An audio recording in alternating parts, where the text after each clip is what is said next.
Assalamualaikum warahmatullahi wabarakatuh. Innal hamdalillah wassalatu wassalamu ala Rasulillah wa ala alihi wa sahbihi wa man tabi'ahum bi ihsan ila yaumil qiyamah. Kepada seluruh kehangatan keluarga Masjid Al-Falah dan kepada seluruh penuntut ilmu Bapak dan Ibu dari kota Surabaya. Semoga Allah senantiasa menuntun kita dengan ilmu dan menuntun kita dengan petunjuk pada kehidupan kita. Ilmu memberikan kekuatan kepada kita dan petunjuk memberikan energi di dalam kehidupan kita.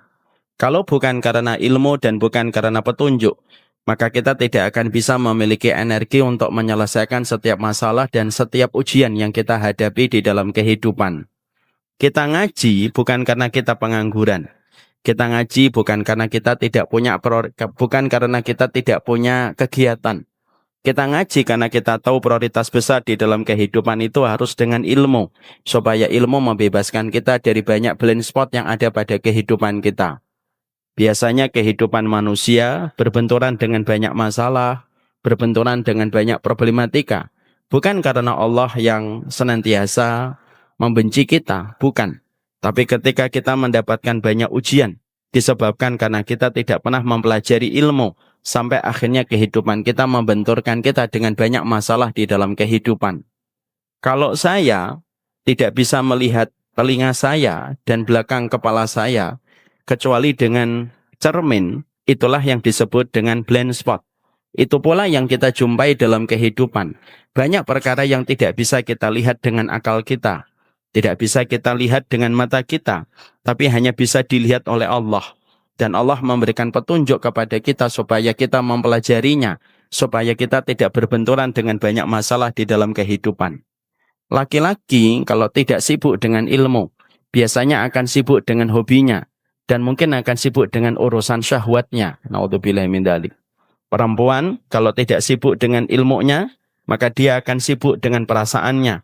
Mungkin sibuk dengan sensitivitasnya, dan mungkin akan sibuk dengan TikTok-nya. Dan itu tidak ada habisnya. Dan inilah yang menjadikan kita akhirnya paham. Kita ngaji supaya kita tahu apa yang harus kita lakukan di dalam kehidupan. Supaya setiap petunjuk yang ada dari apa yang disampaikan oleh Nabi memberikan jalan keselamatan di dalam kehidupan kita. Inilah yang menjadikan kita paham.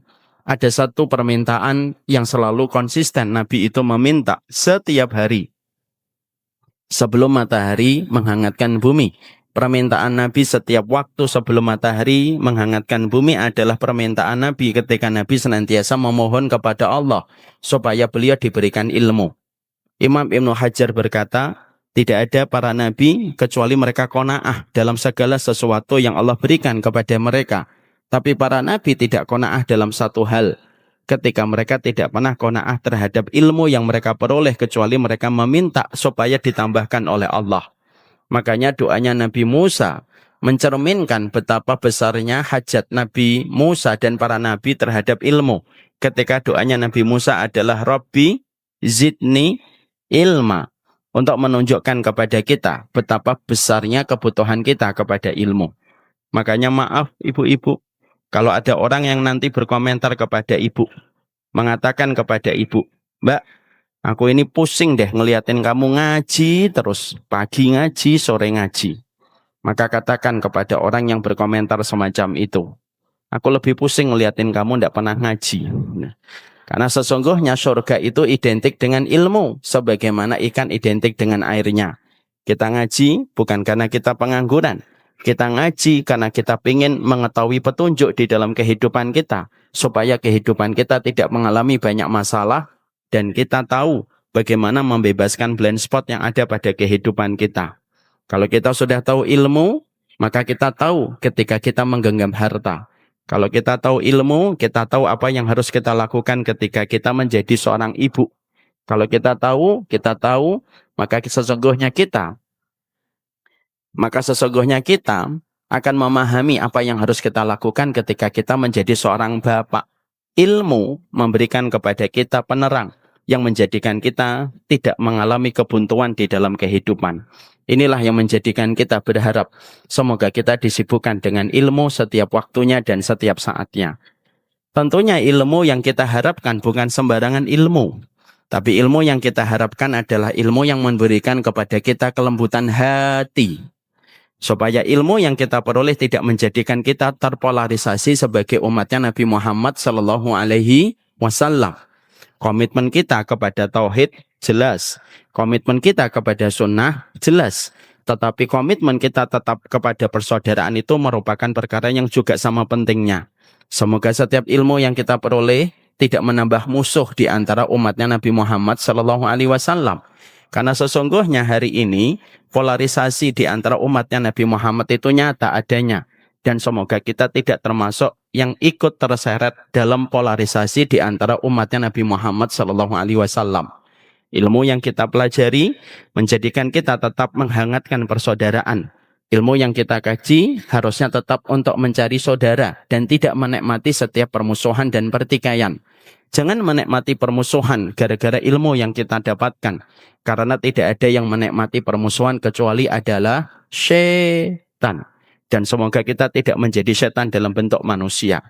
Kalaupun ilmu yang kita dapatkan menjadikan kita berbeda dalam urusan fikih, maka sesungguhnya kita harus paham fikih itu luas. Yang sempit itu adalah hati kita. Dan jangan kita menjadikan fikih itu menjadikan kita memusuhi sesama umatnya Nabi Muhammad Sallallahu Alaihi Wasallam. Mari kita sudahi narasi permusuhan. Yang di sana mengatakan Wahabi, yang di sana mengatakan Ahlul Bid'ah, yang di sana mengatakan Wahabi, di sana menjawab Ahlul Bid'ah. Sudah. Jangan diteruskan pola materi semacam itu. Karena sesungguhnya ketika kita terus menyambung narasi pertikaian, anak-anak kita tidak akan melihat keindahan agama Allah ketika melihat kita sebagai bapaknya, sebagai ibunya, sebagai kakaknya. Justru menikmati permusuhan ketika kita berada di antara ruang taman ilmu dan di antara ruang-ruang masjid. Inilah yang menjadikan kita, mari kita hangatkan kembali persaudaraan di antara umatnya Nabi Muhammad Sallallahu Alaihi Wasallam. Saya sudah cukup melihat narasi pertikaian. Ada yang mengatakan saya Wahabi, ada yang mengatakan saya Ahlul Bid'ah. Makanya saya kadang-kadang minta ketegasan. Saya ini sebenarnya Wahabi atau Ahlul Bid'ah gitu. Tapi ternyata sampai sekarang pun belum jelas. Mari kita sudahi semacam itu. Mari kita komit kepada setiap hadis yang kita peroleh selama hadis itu sahih. Tapi ketika kita mendapati ada perbedaan, sikapi dengan sikap yang hangat supaya kita menjadi umatnya Nabi Muhammad dengan ilmu yang kita peroleh. Semoga semakin banyak ilmu yang kita dapatkan, semakin hangat hati kita, dan semakin banyak ilmu yang kita peroleh, semakin kuat persaudaraan di antara umatnya Nabi Muhammad Sallallahu Alaihi Wasallam. Amin insyaallah.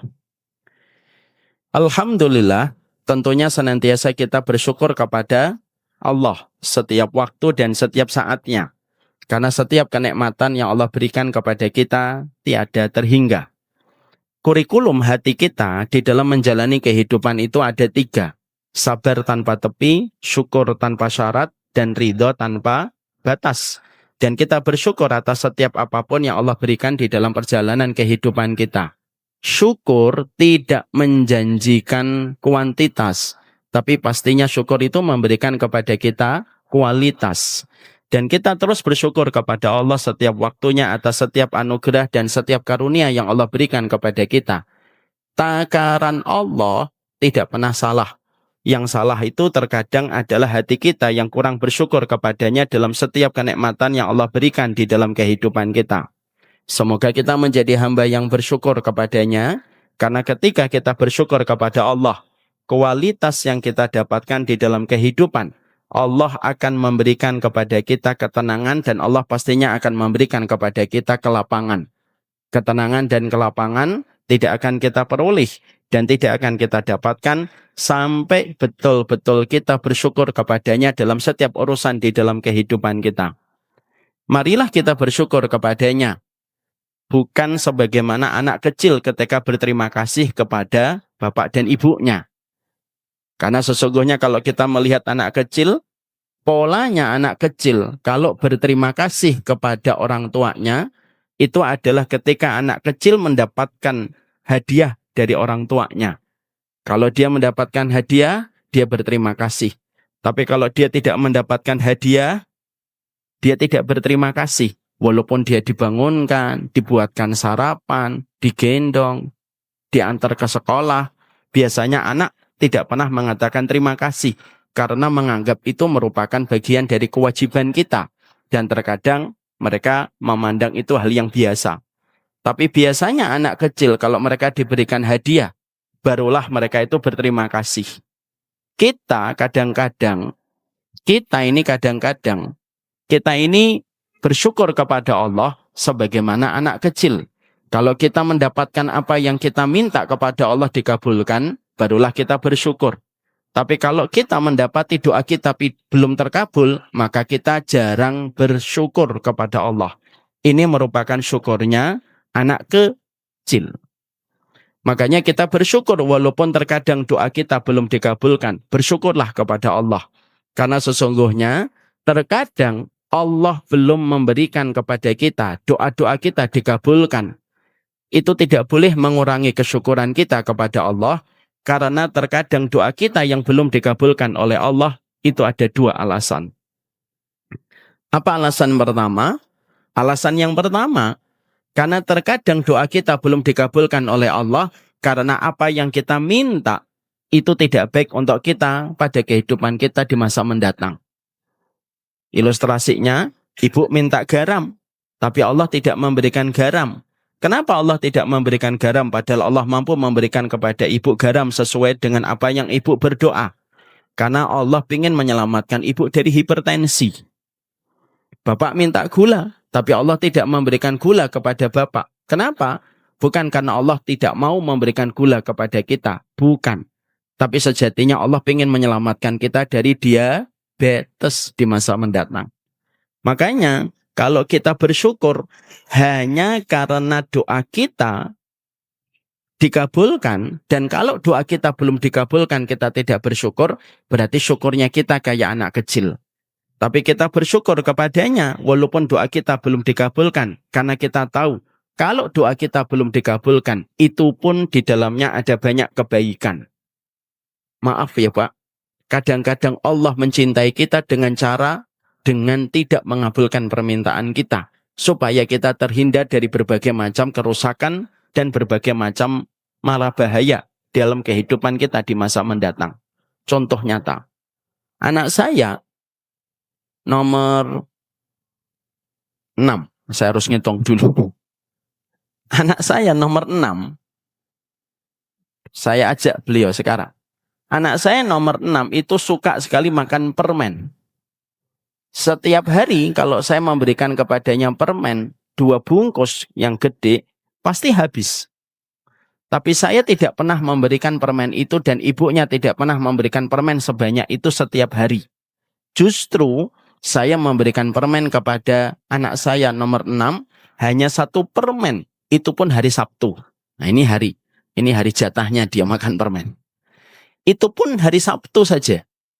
Kenapa saya tidak memberikan kepadanya permen 2 bungkus yang besar setiap hari? Padahal saya mampu membelikan itu 2 bungkus permen setiap hari kepada anak saya nomor 6. Sesuai dengan apa yang dia senangi. Karena saya sayang sama anak saya. Makanya karena saya sayang sama anak saya tidak memberikan permen 2 bungkus 1 hari kepada anak saya, supaya anak saya selamat dari diabetes dini, dari penyakit-penyakit kronis di usia belia. Ketika saya tidak memberikan kepadanya permen 2 bungkus 1 hari. Permennya cuma 1 saja, itu pun hari Sabtu. Karena itulah bentuk love language dan itu merupakan bentuk kasih sayang saya kepada anak saya. Itu analogi sederhana. Bapak minta sesuatu, Allah mampu kok ngasih kepada apa yang Bapak minta. Tapi kenapa Allah tidak memberi saat itu juga kepada kita?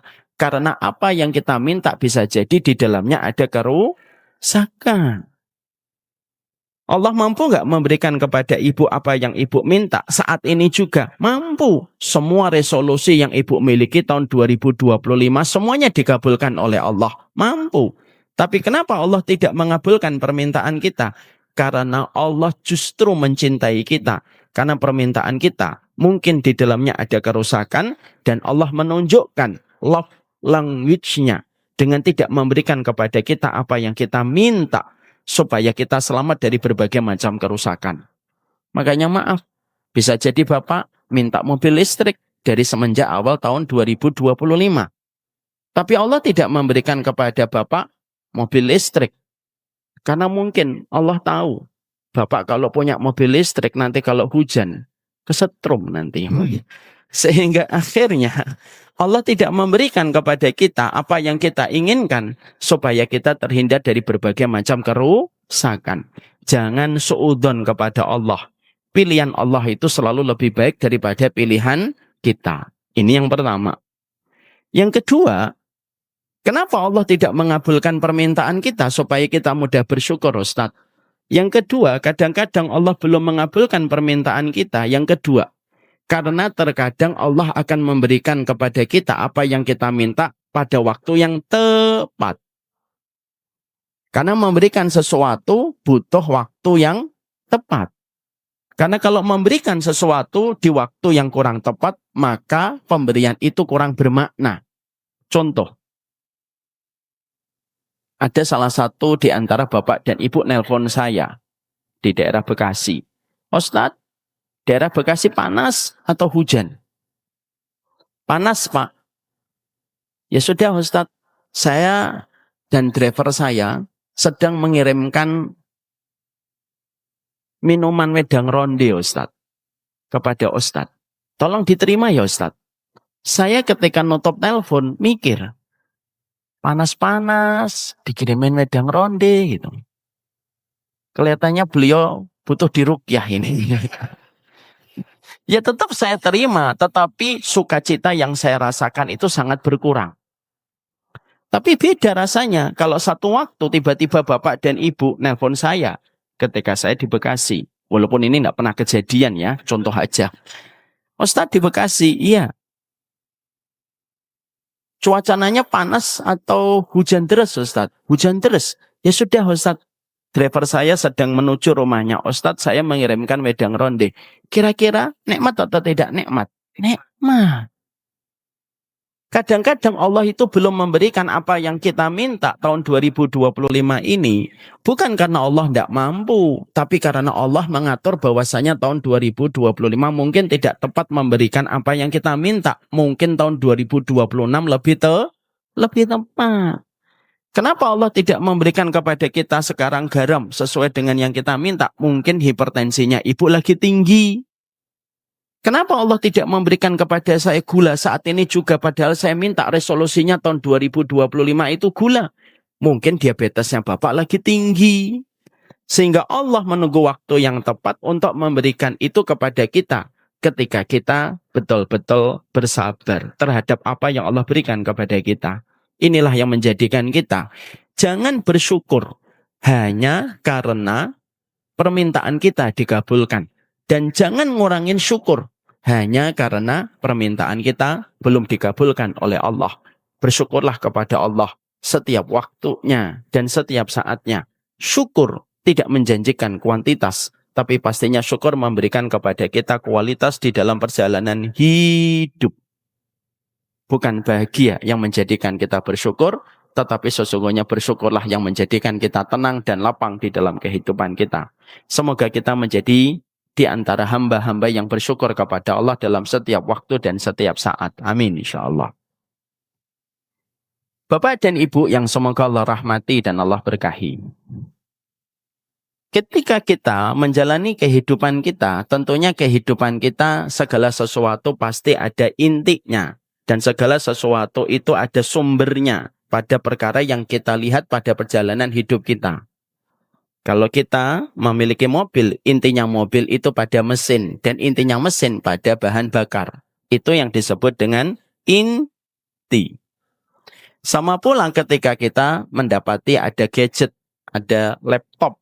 Maka tentunya kita menjumpai dan kita mendapati bahwasannya laptop itu ada intinya. Salah satu di antara sumber inti kekuatan pada gadget atau pada laptop terletak pada hard disk ataupun pada RAM.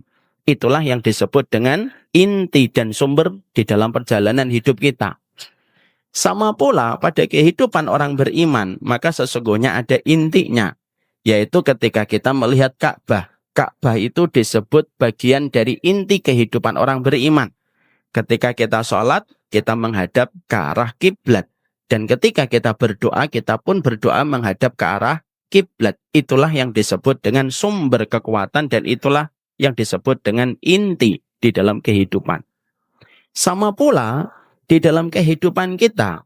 Kehidupan kita ketika hari ini kita menjadi seorang muslim, ketika kita menjadi muslimah, maka sesungguhnya ada kehidupan inti kita ketika kita menjadi hambanya Allah. Dan inti pada kehidupan kita ketika kita menjadi hambanya Allah, intinya itu bukan terletak kepada ibadah fisik kita. Tapi sesungguhnya inti ketika kita menjadi hambanya Allah itu terletak bagaimana urusan hati kita ketika kita menjadi hambanya Allah. Karena tidak ada perkara yang paling pokok pada perjalanan manusia ketika dia di hadapan Allah, kecuali yang paling penting pertama kali itu terletak pada hatinya. Inilah yang menjadikan kita ketika paham bahwasanya urusan hati itu merupakan urusan inti dalam kehidupan, makanya kita mendapatkan penjelasan manakah yang lebih utama antara ibadah hati dengan ibadah fisik. Maka tentunya kita akan menjumpai dan kita mendapati semua ulama mengatakan ibadah hati jauh lebih penting daripada ibadah fisik. Karena ibadah hati itu merupakan inti dan sumber kekuatan dari apa yang menjadi energi kita ketika kita menjadi hambanya Allah. Makanya ketika kita beribadah kepada Allah, tapi tidak memperhatikan amalan hati kita, ibadah kita kepada Allah menjadi rusak. Ketika tidak disertai dengan amalan inti pada amalan hati kita. Dan itu merupakan sesuatu yang harus kita mengerti, sekaligus memberikan kepada kita kesadaran bahwasanya kita tidak ada yang paling disoroti oleh Allah dalam kehidupan kita ketika kita berjalan, kecuali yang paling disoroti oleh Allah dalam kehidupan kita itu adalah satu. Yang paling disoroti oleh Allah itu adalah hati kita. Makanya maaf, jangan sampai kita sibuk memperhatikan penampilan fisik, memperhatikan ibadah fisik, tapi kita lalai untuk memperhatikan bagaimana tentang hati kita dan memperhatikan bagaimana amalan hati kita. Karena sesungguhnya pertama kali yang disoroti oleh Allah dan dijadikan spotlight oleh Allah dalam kehidupan kita, itu terletak bagaimana urusan hati kita. Ada hadis yang sangat terkenal untuk menjadikan kita mengingat kembali. Hadis ini sering disampaikan oleh para ustadz. Rasulullah bersabda, "Innallaha la yangduru ila suwarikum wa la yangduru ila ajsadikum walaki yangduru ila qulubikum." Allah itu tidak pernah melihat kepada fisikmu, Allah tidak pernah melihat kepada jasadmu, tetapi Allah selalu melihat kepada hatimu. Di sini ada 3 part yang disebutkan oleh Nabi. Suwar, ajsad, dan ada qulub. Suwar itu bentuk dari kita, fisik kita. Ajsad itu adalah fisik kita. Adapun yang ketiga yang disebut oleh Nabi adalah qulub. Dan Nabi mengatakan Allah tidak melihat kepada bentukmu, Allah tidak melihat kepada jasadmu, tetapi Allah itu melihat kepada hatimu. Untuk memberikan kepada kita tentang sebuah penegasan.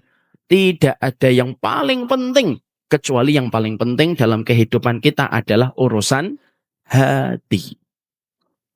Makanya kita jumpai ketika betul-betul urusan hati ini merupakan urusan penting, mari kita lihat. Makanya Rasulullah Shallallahu Alaihi Wasallam ketika beliau sebelum diutus menjadi seorang nabi dan ketika sebelum diutus menjadi seorang rasul, apa yang Allah lakukan kepada Nabi Muhammad sebelum Rasulullah itu menjadi seorang nabi dan rasul? Maka yang dilakukan oleh Allah di dalam memberikan special treatment kepada Nabi Muhammad sebelum Nabi Muhammad itu menjadi seorang rasul, yang dilakukan oleh Allah kepada Nabi Muhammad itu membedah hatinya dulu, membedah dadanya dulu, lalu membersihkan apa yang ada di dalam hatinya dan dibersihkan sebersih-bersihnya, dikembalikan kembali dan dijahit kembali. Dan itu dilakukan oleh Allah kepada Nabi Muhammad sebanyak 2 kali. oleh malaikat Jibril sampai kita menjumpai dan kita mendapati apa yang dikatakan oleh Anas bin Malik, seorang sahabat yang pernah menjadi pembantunya Nabi selama 10 tahun. Kuntu ara asral makhid fi sadri Rasulillah. Saya adalah orang yang melihat langsung bagaimana dadanya Nabi itu ada bekas jahitan. Dan bekas jahitannya itu nyata di dadanya Rasulullah. Dan siapa orang yang pernah melihat bekas jahitan di dadanya Nabi ketika malaikat Jibril pernah membedah dadanya Nabi, itu adalah Anas bin Malik. Untuk menunjukkan kepada kita bahwasanya Nabi Muhammad sebelum beliau akan menjalani berbagai macam ujian berat di dalam hidupnya. Maka yang dilakukan oleh Allah adalah membersihkan hatinya Nabi Muhammad terlebih dahulu untuk bisa memikul ujian yang berat yang Allah akan hadapkan kepada Nabi Muhammad di dalam perjalanan beliau menjadi penutup para nabi dan para rasul. Makanya kita menjumpai siapa yang paling berat ujian dalam hidupnya? Nabi Muhammad. Nabi Muhammad itu kalau sakitnya Nabi Muhammad itu 2 kali sakitnya orang biasa. Wa inni la'u aku kama yu'aku bihi rajulaini minkum.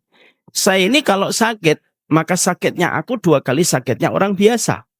Kalau aku demam, demamku itu 2 kali orang biasa. Bahkan sakaratul mautnya Nabi itu sakaratul mautnya 2 kali sakaratul mautnya orang biasa. Makanya kita menjumpai kata Imam Qurtubi, Nabi itu ketika sakaratul maut, Nabi itu sakaratul mautnya tidak sebagaimana sakaratul mautnya orang biasa. Tapi sakaratul mautnya Nabi itu 2 kali lipat lebih berat dan lebih sakit daripada sakaratnya kita. Kenapa Nabi dijadikan sakaratul mautnya itu 2 kali lipat dibandingkan sakaratul mautnya kita? Karena kata Imam Qurtubi ada 2. 1, karena sesungguhnya Nabi Muhammad adalah orang yang akan diproyeksikan menjadi pemimpin seluruh orang beriman di surga. Maka ujiannya itu yang paling kuat dalam hidup. Karena ujiannya paling berat dijadikan sakaratul mautnya 2 kali lipat dibandingkan sakaratul mautnya orang biasa. Makanya Nabi ketika sakaratul maut tidur di atas pangkuan Ibunda Aisyah dalam kondisi lemas. Bahkan hanya untuk membaca 3 surat yang terakhir dalam surat Al-Falaq dan surat An-Nas dan surat Al-Ikhlas, beliau pun tidak mampu. Makanya saat itu beliau tiduran di atas pangkuan Ibunda Aisyah. Nabi Muhammad tidak mampu membaca 3 surat itu, tangannya diangkat oleh Ibunda Aisyah, dibacakan.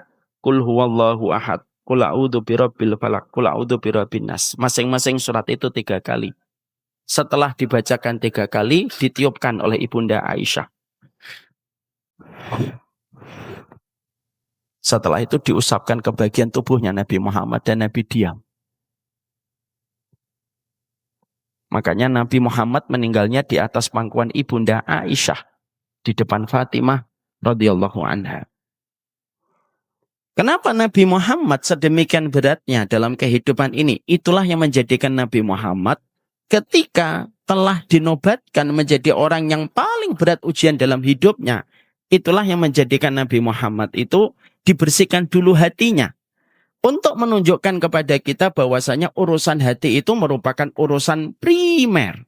Yang menjadikan kita bisa menjalani kualitas dalam kehidupan, naik turunnya kualitas kita dalam kehidupan, sangat tergantung bagaimana urusan hati. Karena sesungguhnya urusan hati kita, ini bukan urusan yang sifatnya sekunder.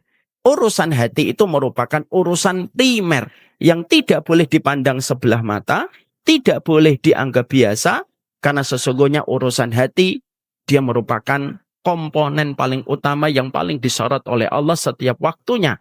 Naik dan turunnya kualitas kita di dalam kehidupan itu ditentukan oleh masalah hati. Nah inilah yang menjadikan kita akhirnya juga mengetahui bahwasanya tidak ada sumpah terbanyaknya Allah Subhanahu wa taala di dalam Al-Qur'an, maka sumpah terbesarnya Allah dan sumpah terbanyaknya Allah di dalam Al-Qur'an itu bukan sumpah ketika Allah bersumpah pada waktu sholat asar.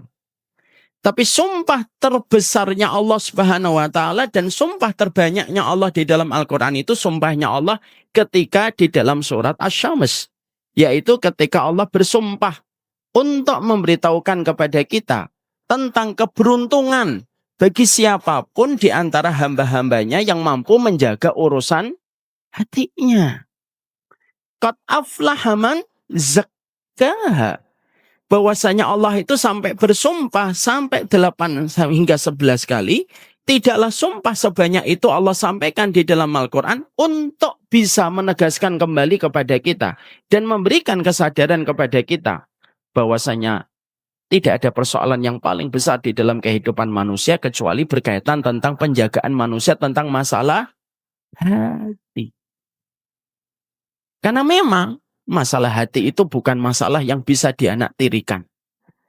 Makanya akhirnya ketika kita mulai memahami bahwasanya urusan hati itu merupakan urusan yang sangat primer pada kehidupan kita, tentunya yang kita harus mengerti, urusan hati inilah yang menjadikan kita harus paham bahwasanya urusan hati itu menjadi kurikulum penting pada kehidupan kita. Makanya Imam Al-Ghazali rahimahullahu ta'ala sampai beliau itu mengatakan dan memberikan kepada kita sebuah keterangan. Seluruh penuntut ilmu, maka wajib bagi mereka sebelum mereka mempelajari ilmu untuk memperhatikan bagaimana hatinya terlebih dahulu. Karena aib bagi para penuntut ilmu ketika mereka mempelajari setiap sunnah, mempelajari setiap rumpun ilmu, lalu mereka tidak membersihkan hati mereka terlebih dahulu, maka bisa jadi ilmu yang mereka akan peroleh dan ilmu yang mereka dapatkan akan bisa memberikan kerusakan ketika hatinya itu dalam kondisi kotor ataupun dalam kondisi berpenyakit. Makanya sampai dikatakan oleh beliau, sesungguhnya hati itu sebagaimana bejana. Maka sesungguhnya air yang mengisi pada bejana itu adalah ilmu. Kalau orang sebagai penuntut ilmu tidak memperhatikan hatinya terlebih dahulu, itu sebagaimana bejana yang kotor. Sebanyak air apapun yang kita tuangkan pada bejana yang kotor, maka sesungguhnya air itu tidak akan bisa dimanfaatkan. Tapi kalau bejananya itu bersih, maka setiap ilmu yang kita tuangkan pada bejana yang bersih, maka airnya itu akan bisa memberi manfaat.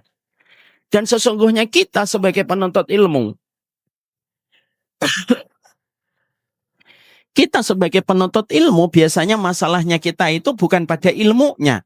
Tapi sesungguhnya masalah kita pada ilmu itu terletak pada hati kita. Makanya terkadang banyak orang ketika mereka mendapatkan ilmu justru banyak menyakitin orang. Padahal sebelum dia menuntut ilmu tidak banyak menyakitin orang. Yang salah bukan ilmunya. Tapi yang salah itu pada bejana hatinya ketika tidak tertangani dan tidak terawat dengan baik, maka sesungguhnya ilmu akan bersifat merusak. Tapi ketika kita mendapatkan ilmu dalam kondisi hati kita, dalam kondisi yang bersih, maka sesungguhnya ilmu itu akan memberikan banyak manfaat dan memberikan banyak kebaikan dalam kehidupan kita. Itu sampai yang dikatakan oleh Imam Al-Ghazali. Sehingga Imam Al-Ghazali sampai menetapkan kepada kita wajib sebelum orang itu belajar tauhid, sebelum orang itu belajar fikih, sebelum dia belajar tentang tafsir, maka dia wajib untuk menjaga kebersihan hatinya supaya setiap aliran ilmu yang dia dapatkan tidak banyak membawa kerusakan bagi dirinya dan tidak membawa kerusakan bagi orang di sekitarnya. Makanya setelah kita memahami ilmu, bahwasannya hati itu merupakan perkara yang penting, inilah yang ingin saya sampaikan. Ternyata hati itu ketika kita memahami ini merupakan masalah primer dalam kehidupan kita, maka sesungguhnya masalah hati itu bukan hanya sekedar urusan tazkiyatun nufus. Tapi ternyata urusan hati itu merupakan urusan yang berkaitan seluruh di dalam kehidupan kita itu semuanya dimulai dari hati. Bahkan kalau kita membicarakan tentang kesehatan, bahkan sampai kesehatan sekalipun, itu sebenarnya tidak dimulai dari pola makan. Tapi sampai kita mendapati bahwasanya sampai kesehatan yang kita pengen peroleh dari kualitas kehidupan kita, itu sebenarnya kualitas kehidupan kita dari kesehatan, selamatnya kita dari penyakit, itu pun tidak akan pernah kita peroleh dan tidak akan pernah kita jumpai kecuali itu berkaitan tentang masalah hati dulu. Karena ternyata berapa banyak penyakit-penyakit fisik yang didapatkan manusia, itu bukan hanya disebabkan karena faktor makanan. Tapi terkadang kita jumpai hampir seluruh penyakit-penyakit fisik yang pernah diderita oleh manusia, itu pun berkaitan tentang masalah hatinya. Makanya ketika para psikolog barat itu mengatakan 80% penyakit fisik, 80% penyakit fisik itu disebabkan karena emosi yang tidak terselesaikan, maka sesungguhnya perkataan ini kurang benar. Yang benar itu adalah 100% penyakit fisik itu selalu ada kaitannya, itu 100% kaitannya itu dengan masalah hati yang tidak terselesaikan dengan baik, sesuai dengan apa yang kita dapatkan dari baginda Nabi, tidaklah hati yang tidak tertangani dengan baik, kecuali itulah yang akan menjadi sebab turunnya berbagai macam penyakit, menurunnya kualitas kita di dalam kehidupan, bukan hanya disebabkan karena pola makan, tapi lebih disebabkan karena pola hati yang tidak tertangani dengan sempurna. Makanya kita menjumpai dan kita menjumpai ada sebuah hadis Rasulullah Shallallahu Alaihi Wasallam. Hadis ini terkenal, tapi terkadang kita jarang untuk mentadaburi hadis ini. Hadis ini membuat saya berpikir sekali, bahwasanya ternyata sebelum kita hari ini mengenali bahwasanya pikiran itu menyebabkan penyumbang berbagai macam penyakit, maka sesungguhnya Nabi itu sudah menyampaikan kepada kita di dalam satu riwayat yang terkenal. Apa yang riwayat yang disampaikan oleh Nabi kepada kita? Ala inna fil jasadi mudghah. Fa in saluhat salahatil jasadu kulluh. Fa in fasadatil jasadu kulluh. Mari kita bedah hadis ini. Nabi itu mengatakan, ala inna fil jasadi. Sesungguhnya di dalam tubuh manusia ada sekerat daging. Kalau sekerat daging ini baik, maka jasadnya itu akan menjadi baik. Perhatikan, Nabi ketika memilih diksi di dalam sabdanya, Nabi tidak mengatakan kalau sekerat daging ini baik, amalnya akan baik. Tidak. Nabi tidak menggunakan diksi dan tidak memilih kata amal. Tapi Nabi itu mengatakan di dalam hadis ini, dalam riwayat Muslim, Nabi itu mengatakan, ada sekerat daging di dalam tubuh manusia, kalau sekerat daging ini baik, jasadnya itu akan menjadi baik. Kalau sekerat daging ini buruk, maka jasadnya pun akan menjadi buruk. Ala wahya al-qalbu. Dan itu adalah hati. Bapak Ibu pernah nggak memikirkan, Bapak Ibu pernah nggak mengetahui kenapa Nabi Muhammad itu menggunakan diksinya itu jasad? Nabi tidak mengatakan dengan sebuah diksi dengan kualitas hidup ataupun amal solih. Enggak.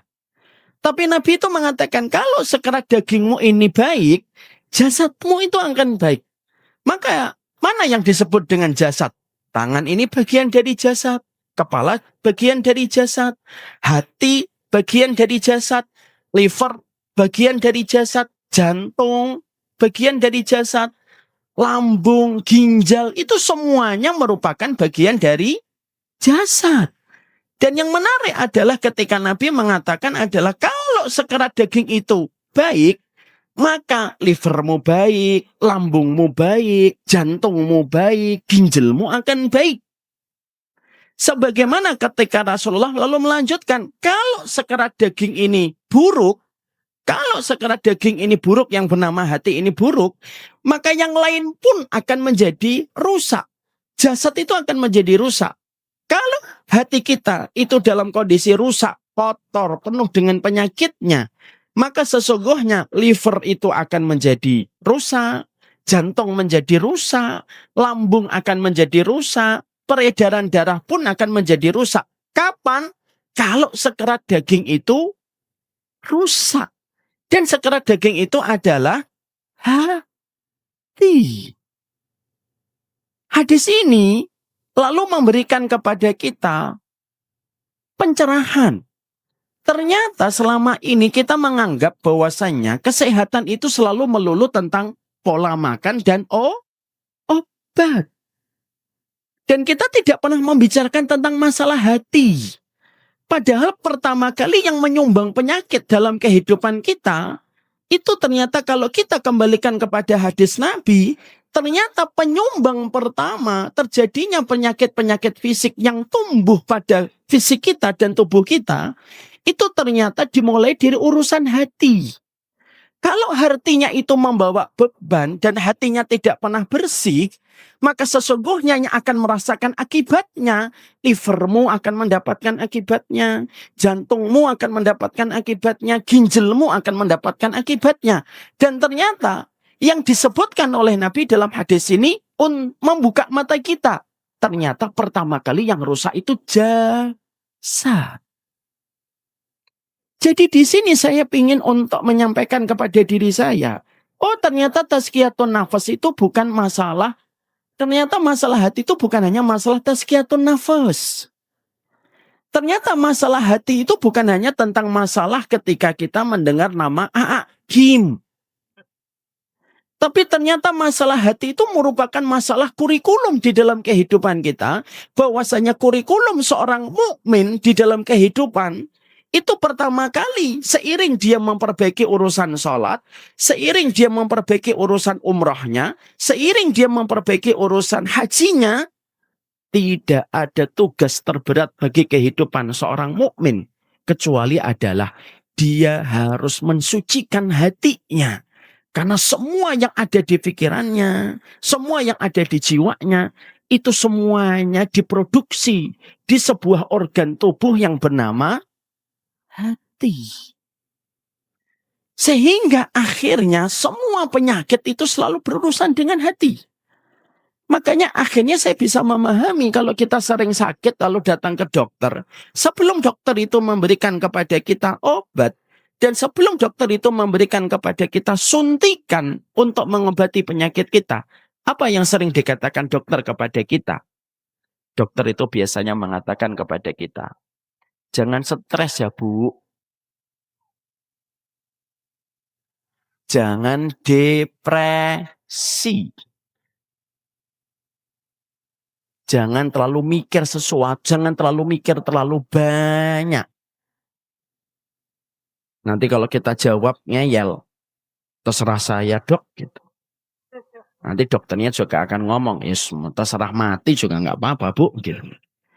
Tapi pertama kali yang selalu disampaikan dokter sebelum dia memberikan obat kepada kita dan memberikan kepada kita suntikan kepada kita, ternyata pertama kali yang selalu dikatakan dokter itu seragam baik di Surabaya ataupun di Jakarta. Dokter selalu mengatakan kepada kita, jangan depresi, jangan memikirkan terlalu banyak. Apa yang kita ambil dari pelajaran perkataan dokter itu sebelum memberikan kepada kita obat dan memberikan kita suntikan? Untuk memberikan kepada kita tentang sebuah penegasan. Ternyata penyakit itu sangat berkaitan dengan apa yang ada di pola pikir kita. Dan pola pikir kita itu sangat berkaitan tentang hati kita. Karena kalau hati kita dalam kondisi tidak terawat dengan baik, pikiran kita itu akan penuh dengan berbagai macam pemikiran yang negatif. Dan pemikiran negatif itulah yang menyumbangkan berbagai macam kondisi-kondisi buruk yang ada pada kehidupan kita. Disitulah kita semakin paham. Menjaga hati itu bukan materi tazkiyatun nufus. Menjaga hati itu bukan materi taklim di Masjid Al-Falah. Tapi ternyata penjagaan hati pada kehidupan kita itu kurikulum setiap muslim dimanapun dia berada. Karena ternyata kualitas kehidupan kita tidak dimulai dari faktor makanan, tidak dimulai dari faktor minuman, dan tidak dimulai dari faktor olahraga. Tapi pertama kali kesehatan kita, kualitas kehidupan itu dimulai dari pikiran kita. Di mana pikiran itu mendapatkan semua yang terlintas itu diproduksi oleh satu organ yang bernama hati. Makanya saya paham. Bapak Ibu tahu nggak? Kenapa di surga itu tidak ada penyakit? Ada yang tahu? Di surga ada penyakit atau tidak ada penyakit? Di surga ada penyakit atau tidak ada penyakit? Nggak ada. Saya tanya, kenapa di surga tidak ada penyakit? Jangan jawab kayak jawaban anak SD. Karena di surga, Ustadz. Kenapa di surga tidak ada penyakit? Kenapa, Ibu? Kenapa? Karena hatinya senang. Dalilnya mana, Bu? Kenapa? Karena tidak ada permusuhan. Ada lagi? Kenapa di surga tidak ada penyakit? Kenapa? Masya Allah, benar hatinya.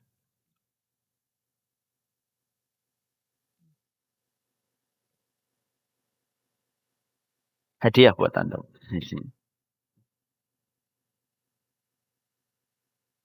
Gak usah ditepuk tangan. Kayak burung dara kita nanti. Ibu tahu nggak? Dan Bapak ngerti nggak? Kenapa di surga itu tidak ada penyakit? Di surga itu tidak ada penyakit. Satu, itu hak tauqifiyahnya Allah. Itu hak kekuasaannya Allah. Ini yang pertama, dalam tauhid harus kita jawab. Yang kedua, kenapa di surga itu tidak ada penyakit? Karena sesungguhnya nanti kalau kita memasuki surga, kita tidak punya penyakit hati, Pak. Karena nanti ketika kita sudah melewati sirat, sebelum kita nanti memasuki surga, kita itu ngelewatin sirat. Setelah kita melewati sirat, kita tidak langsung masuk surga.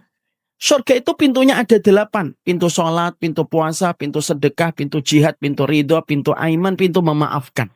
Sebelum nanti kita memasuki pintu surga, dibedah dada kita. Sebagaimana Nabi ketika dibedah dadanya. Makanya Allah menyampaikan wa naza'na ma fi sudurihim min gillin ikhwanan ala sururim mutaqabilin. Maka sesungguhnya kami ambil itu di dalam hati mereka itu kebencian.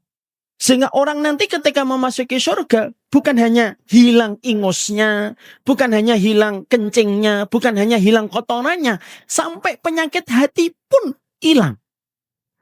Karena ketika nanti kita memasuki surga hatinya bersih, semua makanan tidak membahayakan kita ketika kita di surga. Kenapa? Karena hatinya sudah bersih. Tidak ada pertikaian, tidak ada dendam, tidak ada hasad, tidak ada benci, tidak ada murka. Hilang. Hatinya bersih.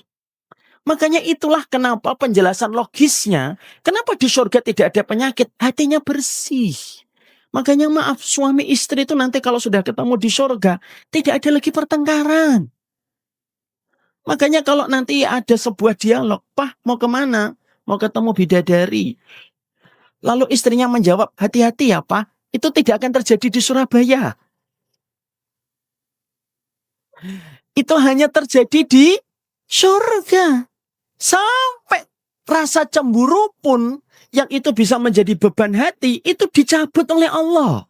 Makanya nanti setiap para penghuni surga itu mendapatkan 4 pintu di setiap rumahnya. 1 pintu ketemu Allah, 1 pintu itu merupakan jalan ketika para malaikat datang ke rumah kita.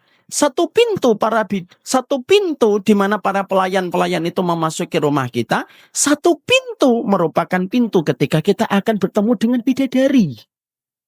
Makanya akhirnya karena tidak adanya penyakit di dalam hati manusia, itulah yang menjadikan surga itu begitu indah sampai tidak ada penyakit. Makanya akhirnya kita dapatkan di sini adalah, saya tuh pingin untuk menyampaikan kepada Bapak dan Ibu yang saya cintai, sekaligus negur saya. Kualitas kehidupan orang mukmin ketika paham sunnah, itu tidak dimulai dari makanan. Itu tidak dimulai dari olahraga. Makanan tetap penting, olahraga tetap penting.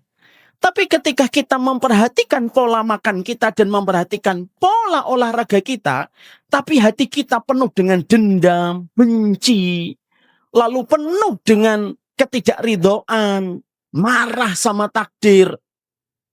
Sebersih apapun kita makan dan sesering apapun kita olahraga, penyakit tetap datang.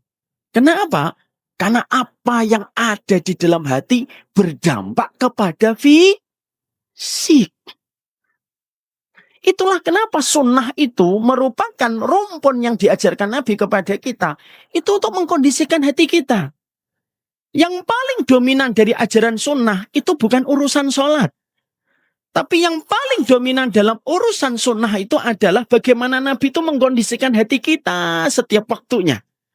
Kenapa Nabi itu selalu melulu membicarakan tentang masalah hati dalam kehidupan kita? Karena itu kualitas kehidupan. Makanya saya khawatir. Saya ini khawatir sama diri saya. Kalau saya sakit, yang saya pikir pertama kali, obat. Yang saya khawatirkan adalah kalau saya sakit pertama kali yang saya pikirkan itu adalah makanan apa yang saya harus hindari. Tapi terkadang ketika kita sakit, kita itu tidak berpikir, apa ya penyakit hati saya yang menyebabkan saya kena penyakit. Padahal antara tubuh dengan hati itu merupakan dua perpaduan yang tidak bisa terpisahkan. Makanya Imam Syafi'i itu mengatakan kepada kita, la taskunanna baladan illa fihi alimun wa tabibun. Tahu artinya? Enggak tahu insyaallah. Imam Syafi'i itu sampai mengatakan kepada kita, janganlah kamu tinggal di satu daerah kecuali di daerah itu ada alimnya dan di daerah itu ada tabibnya. Dokter. Kenapa tabib? Yumbi'uka an badanika. Karena sesungguhnya namanya tabib atau maupun dokter akan menyembuhkan apa yang ada di dalam jasadmu. Tapi kenapa tabib itu harus bergandengan dengan alim? Yumbi'uka amma fi qalbika. Adapun alim itu menyembuhkan apa yang ada di dalam hatimu. Makanya Imam Syafi'i itu seakan-akan ingin menyampaikan kepada kita, konsep idealnya rumah sakit itu bukan hanya dokter. Tapi konsep idealnya rumah sakit itu kalau kata Imam Syafi'i, di situ ada dokternya, di situ ada alimnya. Dokternya menceritakan dan mendiagnosa apa yang ada di dalam tubuhnya, alimnya mendiagnosa apa yang ada di dalam hatinya. Karena apa yang ada diderita oleh fisik itu kaitannya dengan apa yang pernah itu kaitannya dengan apa yang diderita di dalam hatinya. Dan itu merupakan apa yang pernah disampaikan oleh Imam Syafi'i dalam kehidupan ketika beliau pernah menuliskan itu dalam kitabnya. Inilah yang menjadikan kita memahami betul. Oh, berarti materi tazkiyatun nufus itu teramat penting. Kita harus bagaimana mengkondisikan hati kita. Makanya ada satu tambahan hadis yang perlu saya bedah kepada Bapak dan Ibu. Ada satu hadis. Masya Allah ini. Hadisnya ini tentang Ibunda Aisyah. Ibunda Aisyah itu satu waktu pernah cemburu kepada seorang istrinya Nabi yang bernama Sofiyah. Perhatikan, ini hadisnya bagus banget.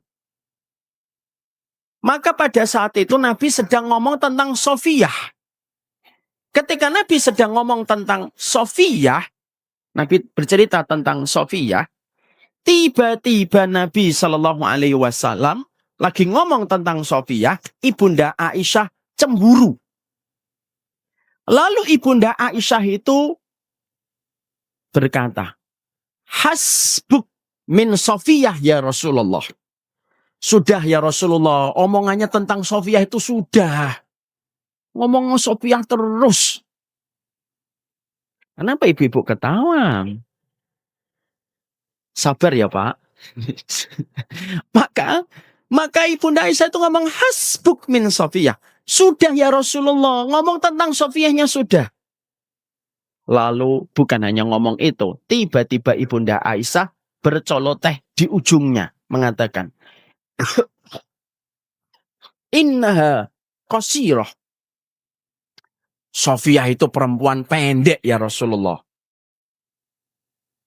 Sofiyah itu perempuan pendek.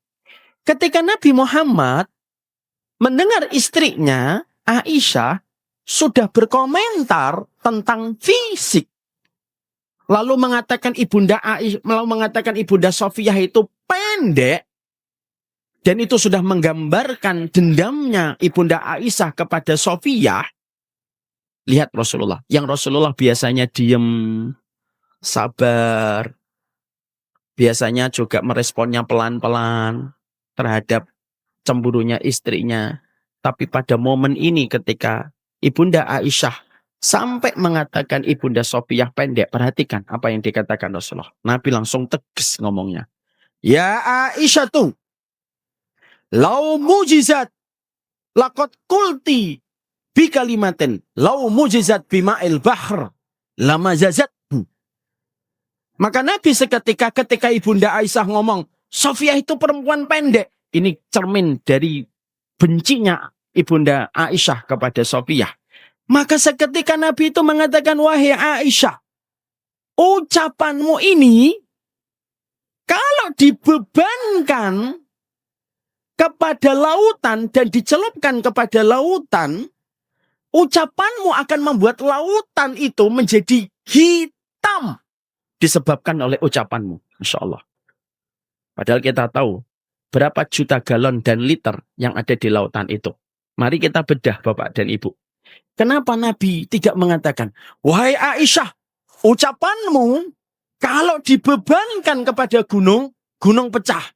Nabi tidak menggunakan diksi itu di dalam sabda itu. Hadis riwayat Muslim. Nabi tidak mengatakan, wahai Aisyah, kalau ucapanmu ini dibebankan kepada pohon-pohon yang besar, pohon besar itu akan tumbang. Nabi tidak memilih sabdanya dengan diksi itu. Tapi Nabi mengatakan, dan Nabi dibimbing dengan wahyu. Apa perkataan Nabi? Wahai Aisyah, kalau ucapanmu dibebankan kepada lautan, maka lautan itu akan menjadi hitam. Bapak Ibu tahu? Mana lautan yang kita miliki setiap harinya? Kita 98% itu lautan air yang ada di dalam tubuh kita. Maka kalau kita mengambil hadis Nabi tadi, ketika Nabi mengomentari perkataan Ibunda Aisyah, seakan-akan kita bisa merenungkan. Kalau kita sudah benci, darah kita itu hitam. Ginjalnya kena, pankreasnya kena, livernya kena, lambungnya kena. Kenapa? Karena hatinya itu memompa sesuatu dari kebencian dan dendam yang menyebabkan seluruh organ tubuhnya pun akan merasakan hitamnya darah yang dipompa disebabkan ucapan yang datang dari hati ketika memiliki kebencian. Makanya maaf, makanya dalam Islam semuanya ajaran Islam itu nyuruh kita tidak benci orang. Sama pelaku dosa, kita pun disuruh nutupin. Sama orang kalau melihat aib, disuruh untuk menutupinya. Kenapa ajaran Islam itu betul-betul mencegah kita supaya kita tidak melakukan kebencian? Ya karena dampaknya itu sebesar itu. Makanya disitulah akhirnya kita mulai ngerti. Oh ternyata urusan menjaga hati, supaya hati kita ridho, supaya hati kita mudah memaafkan, supaya hati kita tidak menyimpan dendam. Itu bukan materi tazkiyatun nufus. Itu bukan materi Masjid Al-Falah setiap Selasa malam. Itu bukan materi Masjid Al-Irsyad setiap Kamis. Bukan. Tapi ternyata upaya untuk menjaga hati ini berkaitan dengan banyak hal. Dan sesungguhnya kualitas kehidupan kita sangat tergantung bagaimana kebersihan hati kita.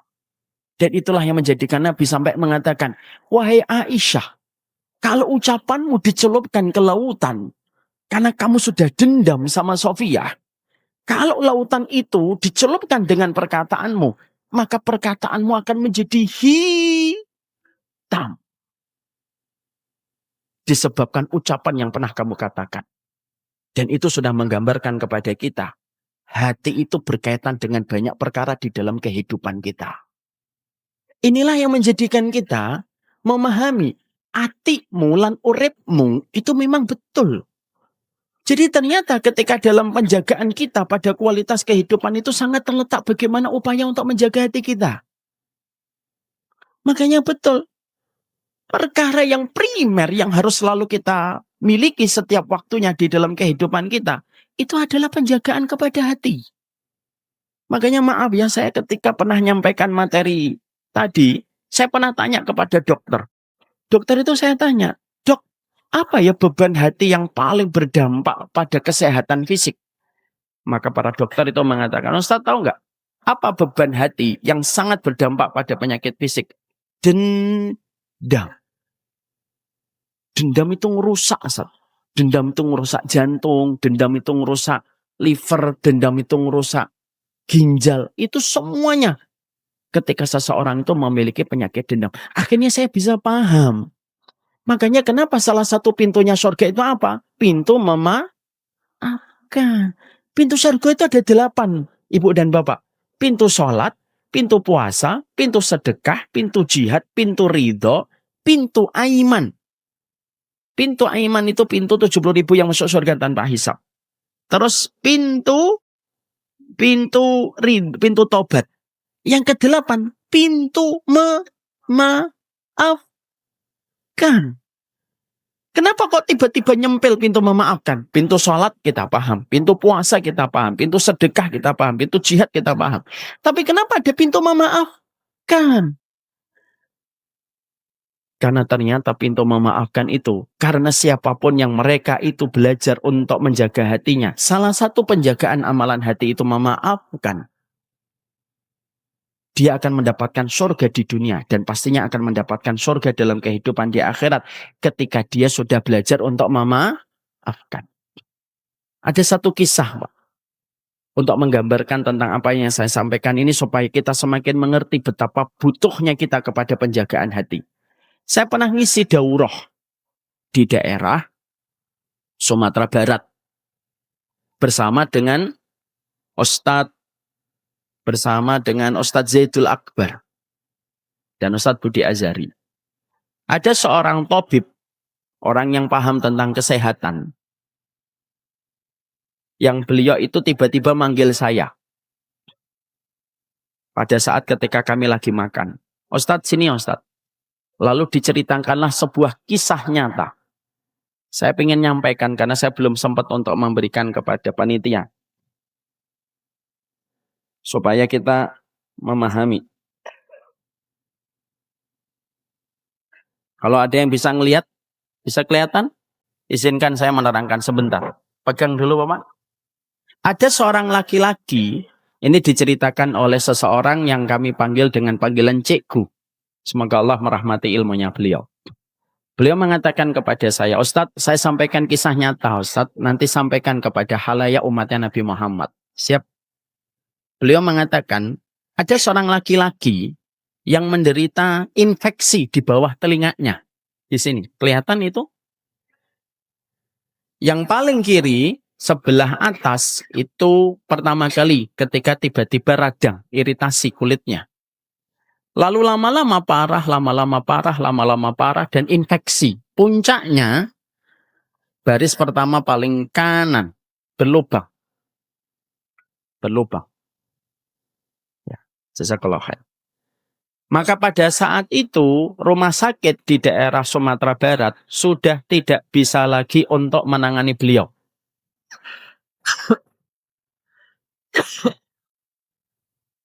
Dan harus dirujuk ke rumah sakit provinsi. Ketika akan dirujuk ke rumah sakit provinsi, salah satu di antara kerabatnya memberikan kepada beliau opsi.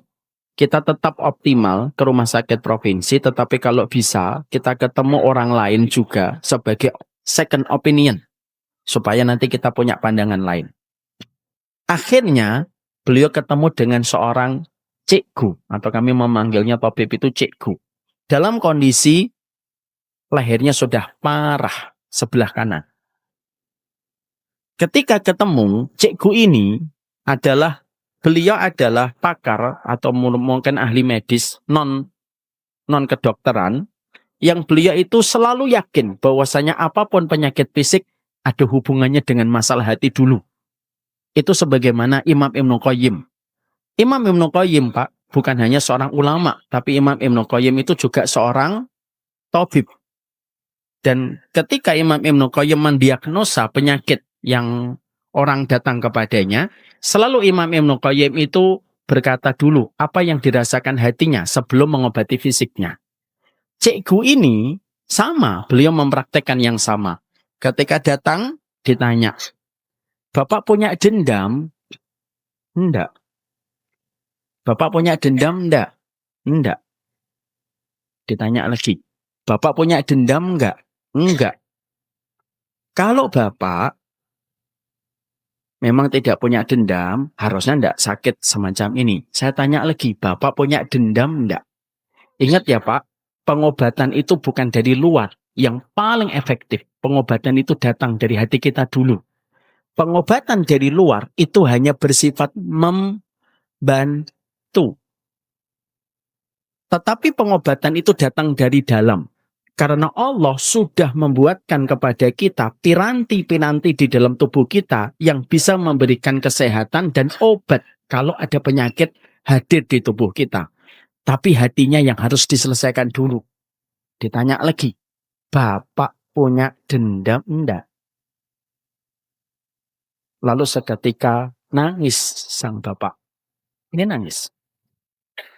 Ketika nangis, akhirnya dia ngomong, iya cikgu, saya punya dendam. Sama siapa Bapak dendam? Sama istri saya. Jangan ketawa dulu, belum selesai. Sama istri saya. Kenapa Bapak punya dendam dengan istrinya? Kenapa punya dendam sama istrinya? Saat itu mengalir sebuah cerita. Kenapa beliau dendam sama istrinya? Istrinya pernah selingkuh. Jangan dulu, belum selesai. AO dari tadi. Maka istrinya itu pernah selingkuh dengan orang satu kampung dengan mereka. Tapi tidak sampai kontak fisik, sampai zina.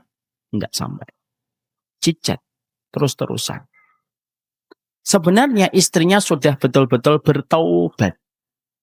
Dan betul-betul sudah menyesal. Tapi masalahnya satu. Laki-laki yang menjadi selingkuhan istrinya satu kampung dengan mereka. Sehingga sebentar Bu, belum selesai. Orang belum selesai. Contohnya loh bapak-bapak tenang gitu. Belum selesai. Maka ketika sang suami berusaha untuk memaafkan, maka ketika kelihatan di pasar, lukanya basah lagi. Berusaha menyembuhkan lagi. Ketemu lagi di jalan, basah lagi. Dan akhirnya lukanya kering, basah, kering, basah, kering, basah, kering, basah. Dan tidak selesai. Lalu pada saat itu, cikgu yang didatangi oleh beliau, yang cerita kepada kita. Cikgu pada saat itu akhirnya mengatakan kepada beliau, Pak, semuanya penyakit fisik harus selesai dengan urusan hati. Bapak tidak boleh menyimpan dendam. Hati kita kotor kalau ada dendamnya. Bapak bersediakah memaafkan istrinya? Maka seketika sang laki-laki itu berkata, iya cikgu, saya sudah mulai betul-betul memaafkan istri saya. Ditanya sama cikgu lagi, kenapa Bapak sekarang sudah mulai memaafkan istrinya? Iya, karena ketika saya sakit saya ini mengeluarkan nanah, mengeluarkan bau. Tidak ada yang paling setia dan paling tulus merawat saya kecuali istri saya. Anak-anak saya, kalau mendekat kepada saya, pakai masker. Karena memang mengeluarkan bau.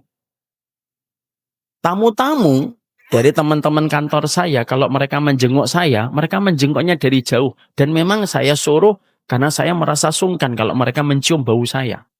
Tapi istri saya tiap hari mengganti sarung bantal, mengganti sarung kasur, tanpa dia memakai masker. Saya selalu bilang sama istri saya, istriku, mah pakai masker lah. Alah, enggak usah lah Pak, kamu kan suami saya. Dan saya tidak merasa jijik untuk merawatmu. Saya rawat, Dia yang merawat saya, dia yang bersihin saya, mandiin saya, tanpa merasa jijik. Semenjak saat itulah saya sadar, istri saya sudah betul-betul bertaubat. Cikgu ini lalu mengatakan kepada pasien itu, Bapak dan Ibu boleh nggak pelukan sebagai simbol sudah saling ridho? Akhirnya pelukan. Terus pada saat itu dikasihlah obat. Terus disuruh untuk tetap rujuk kepada rumah sakit di provinsi. Seiring ketika dia sudah berdamai dengan hatinya, apa yang Allah berikan? Dengan izin Allah. Lukanya, tolong perlihatkan lagi sebentar. Lukanya yang asalnya sudah parah dari baris atas kepada baris bawah. Sempat berlubang, tapi dalam kondisi lebih kering dan tidak lagi bernanah. Sampai akhirnya membaik. Puncaknya dengan izin Allah ada di baris kedua paling kanan. Dan akhirnya sembuh dengan izin Allah. Sembuh dengan izin Allah. Kisah ini, Dr. Zaidul sebagai saksinya, Ustadz Budi Azhari juga ada. Ketika kisah ini disampaikan kepada saya. Ini menyampaikan kepada kita apa yang tadi kita pelajari bersama. Penyakit fisik, kualitas hidup. Itu dimulai dari bagaimana kita mengurus urusan hati kita. Makanya ketika kita di dalam kehidupan ini, selalu menyangka kualitas kehidupan itu dimulai dari faktor olahraga, pola makanan. Tapi kita tidak pernah memperhatikan bagaimana urusan hati kita supaya tidak memiliki penyakit dari dengki, murka sama takdir, kebencian, dendam. Maka kita tidak akan pernah maksimal di dalam mendapatkan kualitas dalam kehidupan. Uripmu lan atimu itu satu gandeng. Dan itu tidak bisa dipisahkan di dalam perjalanan hidup. Itulah kenapa sebagian ahli medis itu mengatakan, kenapa penyakit autoimun itu banyak sekali menyerang kepada perempuan, karena perempuan itu banyak diuji dengan emosi yang tidak terselesaikan. Walaupun ini memang belum final. Tapi ternyata semuanya itu selalu berkaitan tentang pikiran. Semuanya pikiran, dan pikiran itu diproduksi dari masalah hati. Itulah kenapa Islam itu merupakan agama yang bukan hanya menyuruh kita di dalam ibadah fisik. Tapi kita hanya fokus Ramadannya, hanya fokus tawafnya, hanya fokus umrohnya, hanya fokus sedekahnya. Ini bukan tidak penting, ini penting. Tapi ini tidak bisa mengalahkan pentingnya kita untuk menjaga masalah hati. Ada satu lagi yang saya sampaikan. Ada satu murid saya juga menderita penyakit. Saya sampaikan supaya saya lihatin sebentar. Ada salah satu di antara jamaah kita itu menderita penyakit kulit dari imun. Ya. Penyakit kulit ini meradang dan sampai dibawa kemana-mana. Dan qadarullah itu tidak kunjung sembuh. Walaupun sampai dibawa ke luar negeri, sampai ke Eropa. Sampai pada satu waktu, ini namanya penyakit psoriasis. Penyakit kulit. Qadarullah sampai ke luar negeri, akhirnya kondisinya juga tidak segera membaik. Sampai akhirnya beliau ketemu dengan seseorang, memberikan nasihat kepada beliau. Apa nasihatnya kepada beliau? Ditanyakan kepada beliau. Apa perkara yang sering menjadi beban dalam hatimu? Lalu dia ngomong, saya itu pelit sekali. Hati saya itu pingin ngumpulin barang terus. Orang ini, tabib ini menyampaikan kepada beliau, dilawan hatinya ketika pingin ngumpulin barang terus. Cobalah kamu tepis penyakit bakhilmu dan penyakit pelitmu yang ada di dalam hatimu. Karena pelit itu kan dari hati. Akhirnya beliau itu menjadi orang yang banyak berderma, banyak melakukan kegiatan sosial, banyak menyelenggarakan pernikahan di tempat-tempat pembuangan sampah. Ibu dan Bapak tahu apa yang terjadi? Hari ini beliau sembuh. Setelah beliau mengobati pertama kali itu adalah hatinya. itulah yang menjadikan kita memahami betul. Saya ini hanyalah muqaddimah. Saya ingin satu waktu ada para dokter yang nanti mulai menyadari bahwasannya kesehatan itu tidak harus selalu dengan obat. Dan kesehatan itu tidak selalu melulu dari masalah-masalah makanan. Tapi pikiran, apa yang terlintas pada hati, apa yang terlintas pada jiwa kita, itu semuanya menentukan berbagai macam kualitas dalam kehidupan kesehatan kita dan sangat menentukan berbagai macam penyakit yang bisa hadir dalam kehidupan kita.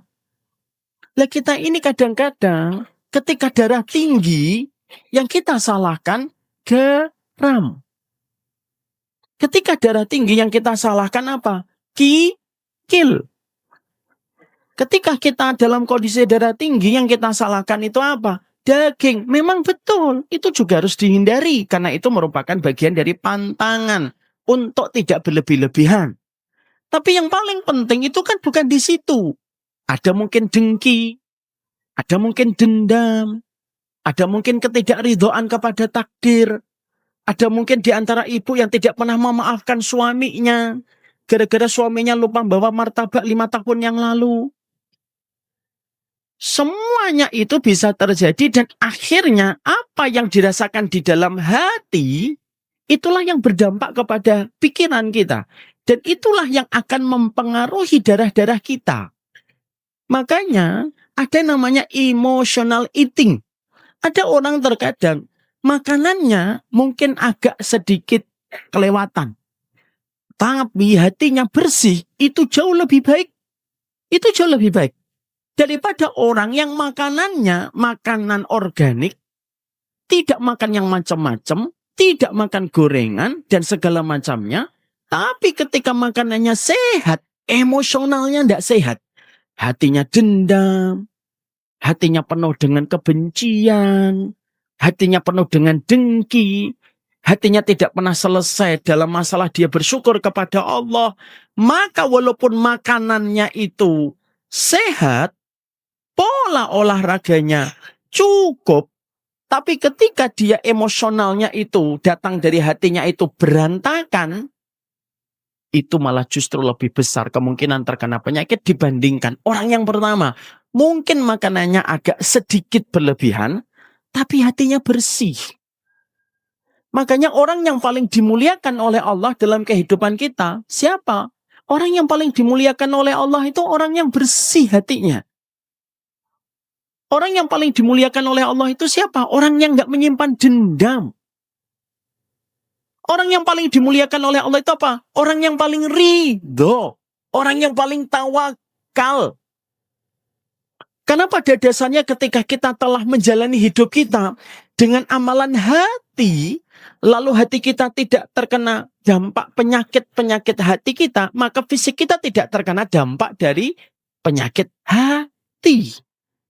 Tapi maaf sekali mungkin juga saya, kadang-kadang kita sholat, tapi hati kita ini tidak pernah berhenti membenci seseorang. Kadang-kadang kita tawaf, tapi kita mencela takdir hidup kita. Kadang-kadang kita umroh, tapi kita tidak pernah tawakal sama Allah. Maka yang hilang itu bukan amalan fisiknya. Yang hilang itu amalan hatinya. Sehingga ketika amalan hati itu hilang, dan sampai kita menganggap tazkiyatun nufus itu hanyalah materi taklim, rusak kehidupan kita. Dan akhirnya berbagai macam penyakit dan menurunnya kualitas kehidupan kita peroleh seiring ketika kita tidak peduli tentang masalah hati kita. Seminggu yang lalu, saya ketika ketemu sama Ustaz Zaidul ngobrol dalam satu podcast, itu beliau ngomong, semuanya itu tergantung emosionalnya Ustaz. Makan gorengan, walaupun beliau tidak membenarkan, tapi makan gorengan dengan hati tidak ada benci, itu jauh lebih baik daripada kamu makan nanas. Tapi sembari makan nanas itu kamu bayangkan suamimu itu bencinya luar biasa. Karena sesungguhnya itu yang disebut dengan emotional eating. Makanannya mungkin nanas, tapi ketika dikunyah sama mulutnya, darahnya, kelenjarnya, semuanya itu sedang membawa energi kebencian. Kalau sudah membawa semua energi kebencian, semuanya akan lelah. Kenapa? Benci itu melelahkan. Makanya saya mulai paham. Ibnu Qudamah itu berkata, tahu apa yang dikatakan Ibnu Qudamah? Belum tahu, kan belum saya sampaikan. Ibnu Qudamah itu sampai mengatakan, apa kata Ibnu Qudamah? Amalan tertingginya manusia setelah beriman, itu apa? Memaafkan. Setelah memaafkan apa? Ridho sama takdir. Makanya akhirnya kita jumpai para sahabat itu kalau mendapati takdir pahit. Apa yang mereka katakan? Raditu billahi robba wa bil islami dina wa bi muhammadin nabiyya wa rasulah. Dan mereka pun belajar memaafkan. Karena memaafkan itu merupakan salah satu di antara perkara yang melegakan hati kita. Hari ini banyak anak muda, Gen Z, dendam sama bapaknya, dendam sama ibunya. Banyak seorang istri dendam sama suaminya, dan suami dendam sama istrinya. Lalu masalah ini tidak pernah selesai dan akhirnya menjadi gunung es. Dan akhirnya menjadi bola salju. Maka yang terkena dampaknya aliran darah. Coba ibu dan bapak, saya kembali merenungkan. Kalau Nabi mendengar Ibunda Aisyah mengatakan kepada Sofiyah, Sofiyah pendek. Coba, innaha qasirah itu 3 kata. Inna harfu taukid. Ha isim dhamir. Sofiyah kata sifat. Innaha qasirah. 3 kata. 3 kata. Ketika diucapkan Ibunda Aisyah, wanita yang paling dicintai oleh Nabi Muhammad. Lihat responnya Nabi Muhammad. Laqad qulti kalimatan lau mujizat bima'il bahr lama zazatmu. Hai Aisyah, omonganmu ini kalau dicelupkan ke lautan, lautan menjadi hitam. Kalau lautan aja hitam gara-gara kebencian, lu darah kita, Pak. Semuanya ini darah, semuanya ini air. Sampai tulang-tulang kita pun ada airnya. Kalau kita sudah benci sama orang, lu seberapa besar air yang ada di dalam tubuh kita itu menghitam. Itulah kenapa sunahnya Nabi itu tidak pernah menjadikan kita benci. Makanya semuanya kalau kita perhatikan dalam ajaran Nabi itu semuanya tidak membenci. Kenapa kita lihat perhatikan? Ajaran Nabi itu nggak nyakitin orang. Kenapa kita kalau maaf ya? Kenapa kita kalau ngetok pintu rumah, kita nggak boleh berdiri di depan pintunya langsung. Harus serong kanan, harus serong kiri. Kenapa? Supaya kalau pintunya ketika dibuka, tidak langsung kelihatan dalam. Karena tidak setiap orang itu pingin rumahnya yang dalam dilihat sama setiap orang. Supaya kita tidak nyakitin, jangan berdiri di depan pintu. Makanya kalau kita ngetok pintu nggak dibukakan, jangan melihat kaca nakoknya.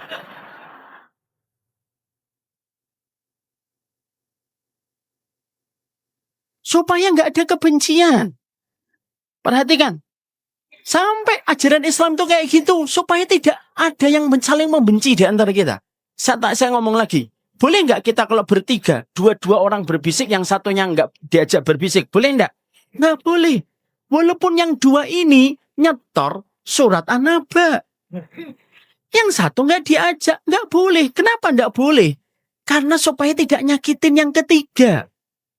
Lu sampai urusan berbisik pun diatur supaya kita tidak nyakitin orang. Supaya kita tidak benci sama orang. Sampai urusan kalau kita punya daging masak di rumah kita, disuruh memperbanyak apa? Kuah. Fa'aksir marokoh, perbanyaklah kuahnya. Kenapa kita diperbanyak? Kenapa kita disunahkan memperbanyak kuah? Supaya tetangga kita tidak tersakiti. Ini bukan berarti nanti kita cuma bawa kuah. Masa apa, Mbak? Ini rebus. Nah ini apa? Ini kuahnya. Minyak mana? Kata Rasulullah, kuahnya aja. Nggak gitu juga. Tapi itu menjelaskan kepada kita bahwasanya kenapa kok Islam sampai urusan kecil-kecil saja? Urusan kecil-kecil saja. Itu supaya kita nggak saling membenci. Karena ternyata membenci itu sumber berbagai macam penyakit. Makanya kalau ngajinya kita ujung-ujungnya mengatakan Wahabi, alul bid'ah, Wahabi. Berapa banyak kebencian yang ada di dalam hati kita. Makanya inilah yang menjadikan kita paham. Membersihkan hati itu bukan materi tazkiyatun nufus. Tapi menjaga hati kita itu merupakan materi kurikulum kehidupan seorang mukmin. Dan ketika ini menjadi materi kurikulum sehidup orang mukmin, darah kita akan membawa pengaruh yang positif. Ginjal kita jadi baik. Jantung kita jadi baik. Ginjal kita jadi baik. Kenapa? Semuanya dimulai dari hati yang bersih. Dan itulah yang harus kita miliki dan harus kita pahami dalam perjalanan hidup kita. Disinilah saya ingin menyampaikan kepada kita. Ati lan uripmu ini berkaitan. Uripmu urup. Nek atimu urup. Uripmu mati. Nek atimu mati. Makanya kadang-kadang kita boleh jagain hati. Ya Allah sabar. Ya Allah ya Rob. Ridho ya Allah, saya nggak mau benci dia ya Allah. Cuma saya belum bisa memaafkan ya Allah. Gitu. Maka sesungguhnya itu yang harus selalu kita pahami. Jangan melihat Islam hanya dari urusan fikih mahdhah. Memang betul ibadah mahdhah itu penting sekali. Tapi ada yang juga sama-sama penting, urusan hati kita. Kalau dai-nya berpenyakit hatinya, umatnya lebih berpenyakit hatinya. Kalau ibu dan bapak berpenyakit hatinya, anaknya pun akan berpenyakit hati. Makanya saya pernah membaca satu literasi. Kenapa 10 anaknya Nabi Yakub kok membenci Yusuf? Karena mereka lahir dari ibu yang memiliki rasa cemburu besar kepada ibunya Yusuf.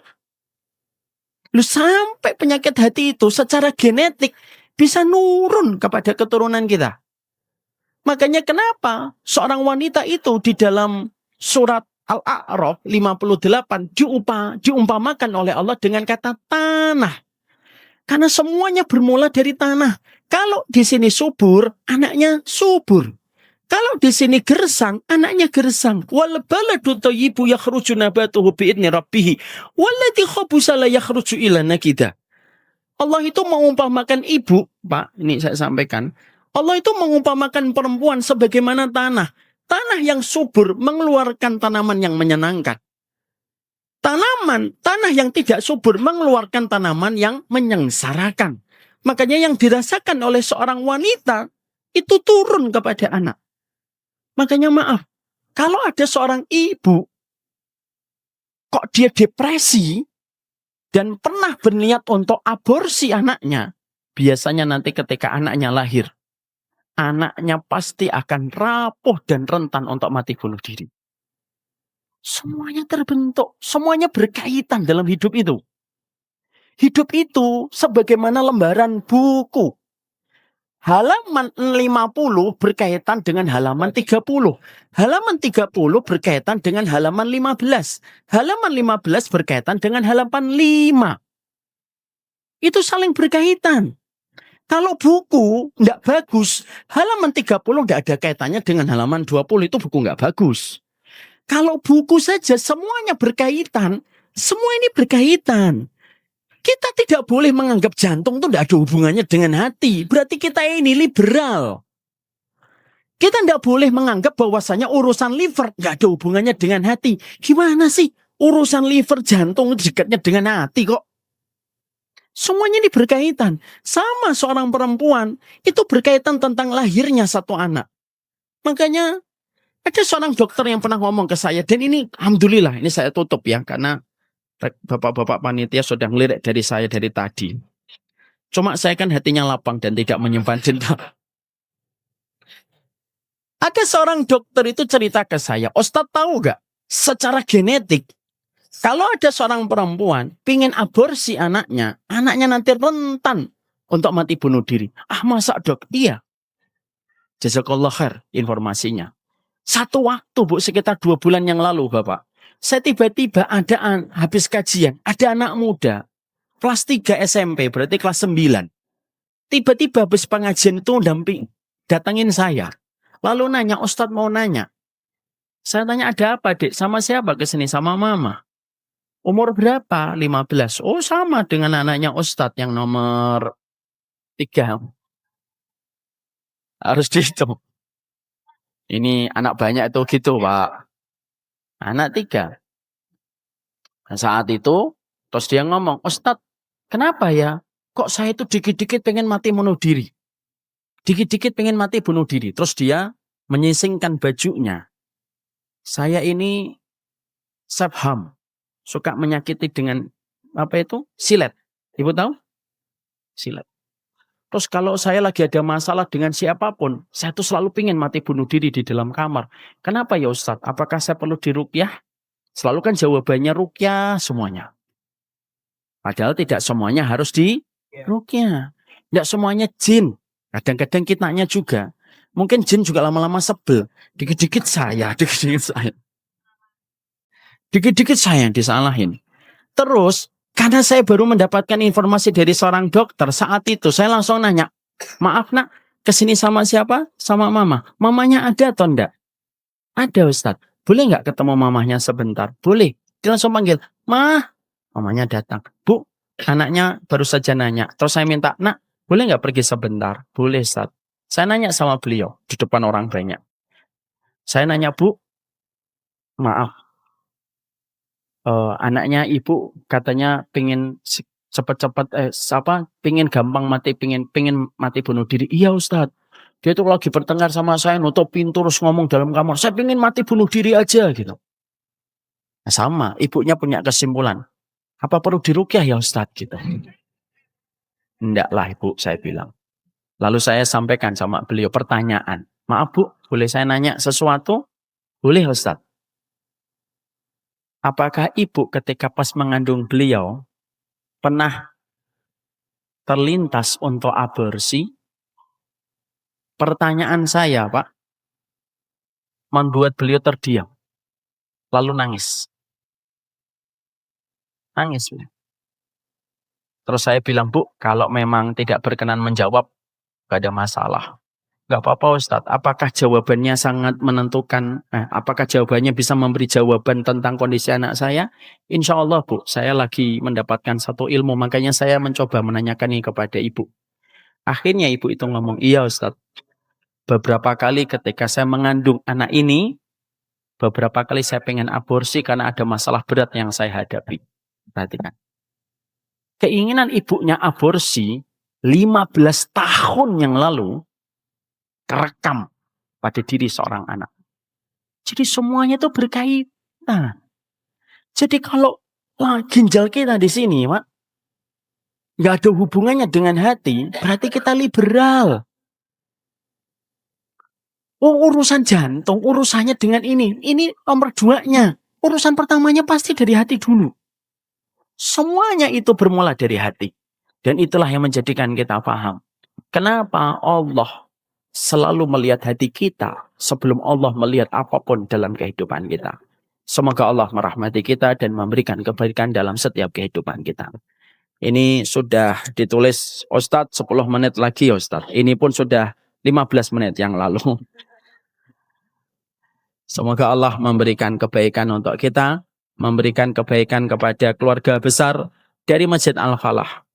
Semoga Bapak dan Ibu senantiasa diberikan hati yang lapang, dan semoga kita menjadi suami istri yang mudah memaafkan. Bapak, saya sampaikan, apa amalan tertinggi seorang laki-laki? Bukan memberikan nafkah, tapi amalan tertinggi seorang laki-laki adalah memaafkan. Ibu, apa amalan tertinggi seorang wanita? Bukan berhijab, bukan pula ketika sholat malam, tapi amalan tertinggi seorang wanita adalah memaafkan. Semuanya dituntut oleh Allah dan diuji oleh Allah dengan kekurangan pasangan kita, supaya kita mendapatkan pahala yang besar ketika kita memaafkan. Wallahu a'lam bishawab, ini yang dapat saya sampaikan.